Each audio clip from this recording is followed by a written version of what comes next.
po si Nanay Emelita. Napakasipag po niya. Bali nakita ko po siya dito sa crossing Calamba, Laguna. Napakasipag po niya. Nagtitinda po siya ng ano pong tawag dito, Nanay? Nilupak po. Bali Nanay, magpakilala kayo dito. Magpakilala po kayo. Ako si Emelita Gamos. Nagkasama ka, Nanay.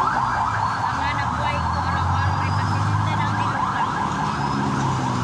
Magkano niyo po ibinebenta tong nilupak nyo? May 10, may 20. Magkano naman po kinikita niyo sa isang araw? Minsan may 400, 300 kataasan. Anong talaan? Ganda po palang hanap buhay ko.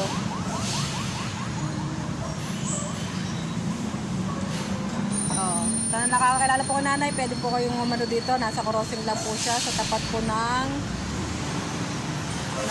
Raquel